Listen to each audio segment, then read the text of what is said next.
helped you officially arrive in the postseason?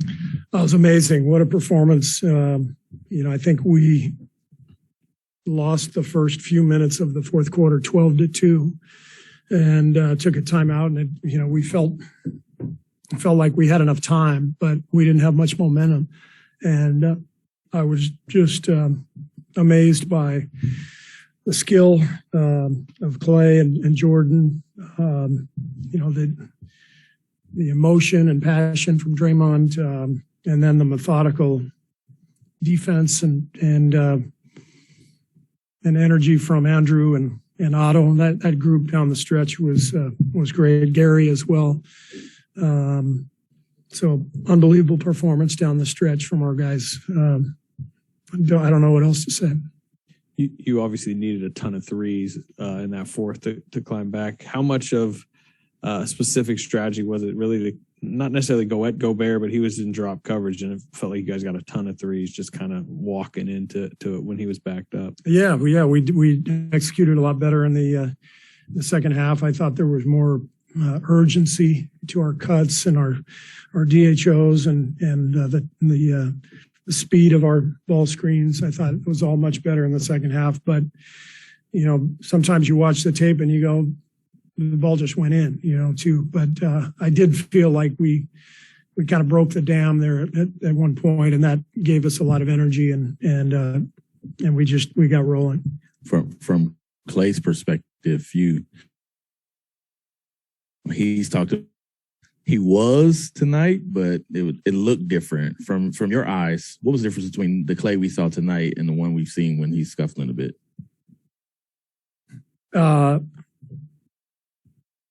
I thought early on, I thought he was a little impatient. I didn't think the game started that well for him.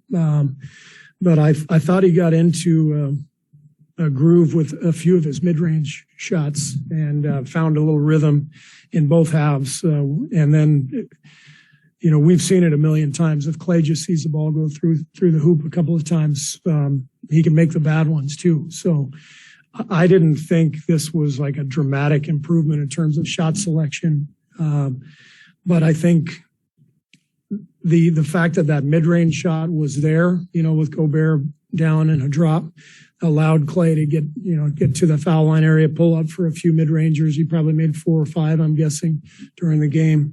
And that allowed him to get into rhythm. So, and then he started making the impossible ones. So, but we know he's capable. You're always going to want twos, I know, but the way this broke loose with the threes, and you obviously have Steph coming back, is this the way you think you're going to play in the playoffs? In terms of being pretty three dominant. Yeah. Oh, yeah. And we've been that way all year, really. We're in the top. I think we average 40 threes a game. We're in the top 3 or 4 in the league in attempts. When Steph gets back, we're going to take even more, obviously. The biggest thing is when we defend and get stops, then we can get out and run. And the flow of the game helps our three-point shooting and helps us get some in transition and attack before the defense can get set up. Felt like in the first half we were just taking the ball out of the net or giving it to them. I think we had 10 or 11 turnovers in the first half and only maybe 1 in the second. So that made a huge difference. We've talked a bit about how much you guys have or have not been monitoring the standings, but were you guys aware of just how important and big this game was in terms of seeding? Oh, yeah. Yeah. We're well aware. Topic of conversation. Yeah, we didn't talk about it a whole lot as a team, but the guys know, and I know they were talking amongst themselves. I didn't sort of present it like, hey, this is the biggest game of the year. I said it to the coaching staff, and I think Steph said it to a couple of guys, but the focus was just on our game plan and our execution. And the good thing is you play a game like that and you feel the pressure being down, and you respond. That's a good memory for when you're in the playoffs in a similar situation. The other night was obviously a good sign for Draymond. Looked like I think you said he took a step forward tonight. I mean, I think you wrote him the last 10 or so minutes against Gobert. He was really kind of the key holding up the defense and doing the DHO. What what did you just see in that matchup, him and Gobert in the last 10 minutes or so? I just saw incredible passion and competition from Draymond. If you don't know, who Draymond is and you ask him, you ask any of his teammates or coaches, how do you describe him as a player? First thing you just say is competitive and passionate. All the other stuff, he's a great defender. He's a passer. He's a DHO guy. He reads the game. But the main thing with Draymond is that he's just a winner. He's been a winner his entire life. High school, college, NBA, he just wins. And, he's like the rising tide that lifts all ships. I mean, it's true. Like when he's out there, his emotion, his energy, his passion, and his brain, it lifts up our entire team. Andrew Wiggins was plus 26, 7 for 10, really efficient, obviously, tonight. What stood out to you most, both sides of the ball? I think when our team makes sense, Andrew gets comfortable. The last 6 weeks, he's been, I think, maybe a focal point in terms of his struggles, our struggles. But our team has been scattered over the last 6 weeks with the injuries, the absences, shifting lineups, playing different guys in different roles. Andrew is best suited to play a specific role and give us 35 minutes, 33 minutes of on-ball defense and be a support offensive player like he was tonight, knocking down threes, getting some layups in transition and in the half court. He was a plus 26 tonight. I mean, he's just rock solid. And I think that's the biggest thing. When we're right, I think Andrew's right. He fits into what we're trying to do.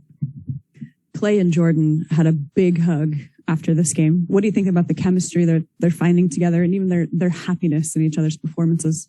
Well, they should be happy for each other. They were both brilliant. I mean, Jordan, what he's done over the last month or so is incredible. The scoring binge he's been on, the number of scoring opportunities he's creating in pick and roll, and just with his dribble penetration, he's taken on just a huge burden with Steph out, and he hasn't even blinked.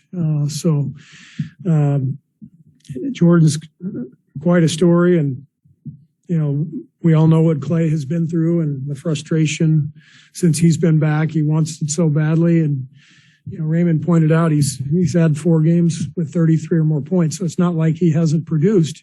It just hasn't been as consistent as he would like. But I will maintain that's coming with time. But I'm glad they were happy for each other. They should have been. They were 2 huge keys in the win.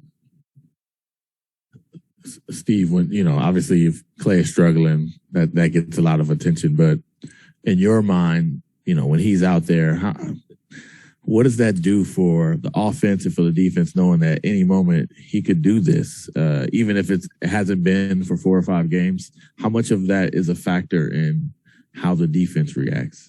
How our defense reacts, or how the opposing team's defense reacts? Yeah, I mean, you know this. We've always been a very unique offensive team. We're different from most NBA teams,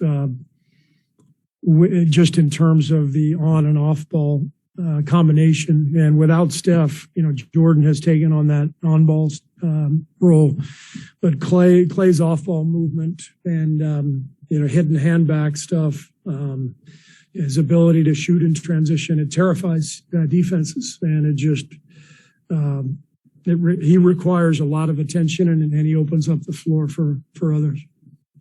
Closing with Otto Porter, I mean, he's obviously not making shots, but what do you get out of him that makes him necessary out there at the end of the game? He just makes plays. It's not always obvious, but he sets the screen at the right time. He provides spacing, even though he was 0 for 2 from 3.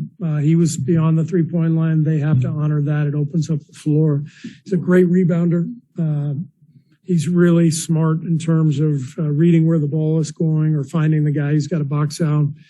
the game gets easier for everybody else when Otto's out there just because of that brain and that skill set and his experience in the league. By the way, congrats to Tim Hardaway. Amazing news going to the Hall of Fame. Everybody down there is thrilled for Timmy. Just wanted to mention that.